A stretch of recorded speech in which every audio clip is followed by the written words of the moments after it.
مولانا آپ سے جاننا چاہیں گے کہ یہ وقف جو لفظ ہے یہ کیا ہے، شریعت میں اس کی کیا ویلیو ہے، اور یہاں پر ہندوستان میں کس پیرائی میں اس کو جانا چاہیے ہمیں؟ اسلام میں وقف ایک عبادت ہے، اس سے علاوہ کچھ نہیں۔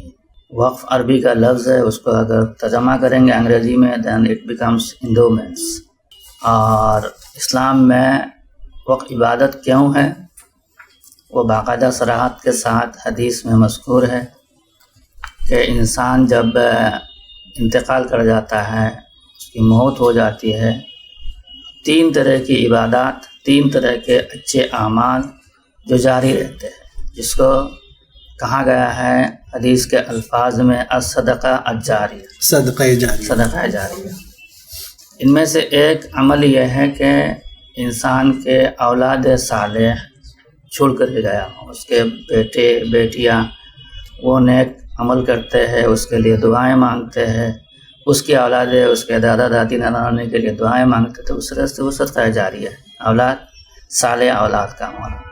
دوسرا صدقہ جاریہ ہے علم نافع، علم نافع یعنی فائدہ پہنچانے والا علم چھوڑ کر کے گیا ہے، تو اس کے لیے ہے کہ اپنے اتنے لوگوں کو پڑھایا، پھر ان لوگوں نے پڑھایا، پھر ان لوگوں نے پڑھایا، وہ سلسلہ جاری ہے، اس کے طلباء کے سلسلہ جاری ہے۔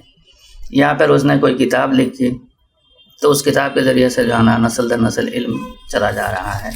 کوئی سائنٹیفک تھیوری اس نے ایجاد کیا، اس تھیوری کی وجہ سے پوری دنیا جو ہے نا اس سے مستفید ہو رہی ہے، تو وہ علم نافع ہے، یعنی انسانیت کو فائدہ پہنچانے والا علم۔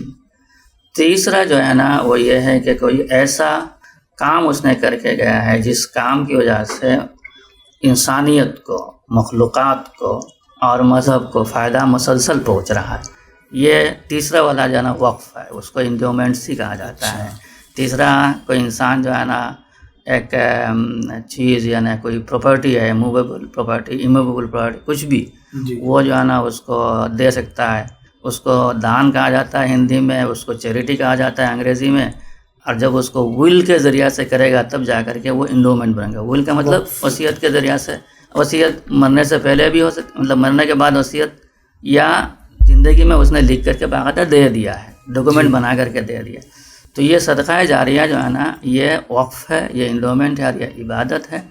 اس میں مدرسہ، مسجد، مسافر خانہ، سرائے، ہاسٹل، ریسٹورینٹ، راستہ، درخت، کنواں، ہسپتال، everything and anything that can be helpful for the humanity, not only Muslims, everything and anything that can be for the humanity, that is an waqf۔